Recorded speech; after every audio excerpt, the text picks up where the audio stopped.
दोस्तों ये मेरा लेमन का प्लांट है और विंटर के बाद ये ग्रोथ नहीं कर रहा था और ना ही फ्लावर ले रहा। तो मैंने इसके साथ क्या किया, ये पेप्सी लेके उसमें यूरिया ये डाल के स्प्रे की है।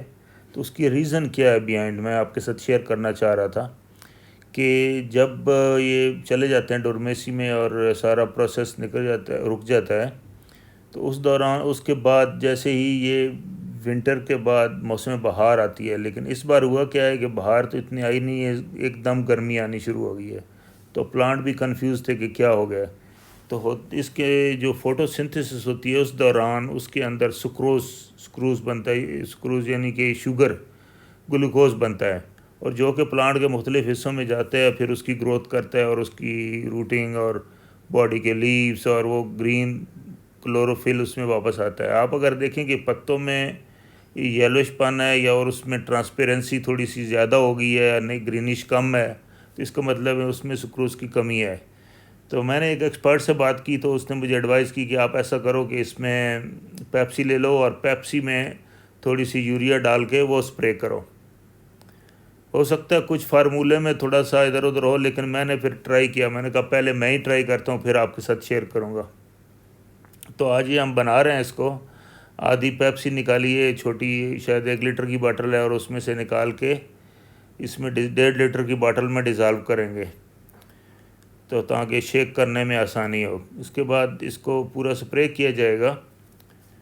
तो एक्चुअली ये जो स्क्रोज होता है या ग्लूकोज कह लें आप अपनी ज़बान में, ये अगर इसमें कमी हो जाए तो इसकी वेजिटेटिव ग्रोथ प्लांट की नहीं होती है और उस पर फ्लावरिंग भी नहीं आती है, कम हो जाती है बहुत। तो ये मैंने एक्सपेरिमेंट किया, आपके साथ मैं शेयर करता हूँ क्या हुआ है। पहले स्प्रे तैयार कर रहे हैं हम लोग।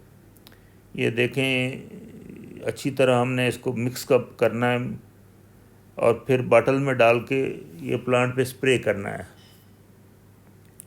ये बॉटल है, इसमें डाल रहे हैं अभी। इसमें और वाटर कोई मिक्स नहीं किया, हालांकि शायद थोड़ा डाइल्यूट कर लेते तो ज़्यादा मुनासिब होता, लेकिन पहले मैं एक्सपेरिमेंट इसके साथ ही करूँगा डायरेक्ट।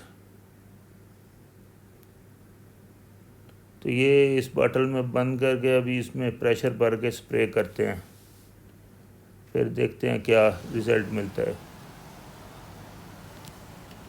पूरे प्लांट पे इसको हर जगह आपने स्प्रे करना है और हर जगह पे इक्वल क्वांटिटी जाए, इस तरह कोशिश करें ताकि पूरे प्लांट में इसकी कमी दो। इसके अलावा मैंने इसमें क्या किया, हल्का हल्का सामने ब्रांचेस को प्रून किया है ताकि इसकी डोरमेसी ब्रेक हो जाए और ये ग्रोथ शुरू कर जाए। तो इसको 5-6 दिन में या बल्कि 8 दिन में देखेंगे कोई इफेक्ट पड़ता है कि नहीं। ये देखें इसमें पत्ते ट्रांसपेरेंट हो रहे हैं। ये स्प्रे हो गया। अभी हम थोड़ा सा और स्प्रे तैयार करते हैं, बाकी पे भी मैं ट्राई करूँगा दूसरे पे क्या इफ़ेक्ट होता है। इसमें थोड़ी क्वांटिटी बनाएंगे क्योंकि थोड़े से प्लांट हैं। उसमें मैं ये ख़ासकर ये मोतिया है उसके ऊपर स्प्रे करूँगा क्योंकि उसमें अक्सर मसला रहता है। तो इस बार तो मेरा इरादा था कि मोतिया को नीचे से काट के फिर नई जो ग्रोथ हो उसको लेके आऊँ। बहरहाल वो बहुत जल्दी फूल आ गया तो फिर मैंने छोड़ दिया उसको। इस बार तो अनयूजुअल स्टार्ट हुआ है, सीधा बीच में मौसम बहार तो आया ही नहीं है, सीधा समर आ गया। तो ये थोड़ी सी और बना लेते हैं और इसको स्प्रे करके देखते हैं कि क्या कोई इसका भी पॉजिटिव इफ़ेक्ट आता है कि नहीं, कोई ज़्यादा फ्लावर लेता है या ग्रोथ करता है। तो ये मेरा मोतिया का प्लांट है, इस पे इसको ट्राई करते हैं।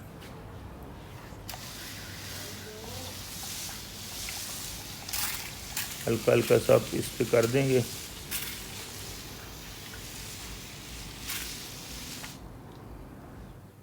दोस्तों ये 8-10 दिन के बाद रिज़ल्ट है। देखें पेप्सी अभी भी पत्तों पे नज़र आ रही है आपको, और एकदम ग्रोथ भी स्टार्ट हो गई है और फ्लावर भी आने शुरू हो गए हैं।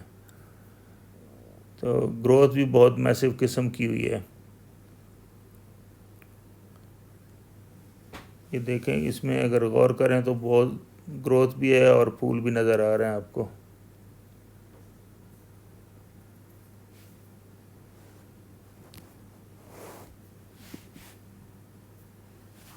ये 8 और 10 दिन के बाद हमने दोबारा चेक किया आज। तो ये आज का क्लिप है आखिर में। देखें काफ़ी ग्रोथ भी है और फूल भी हैं।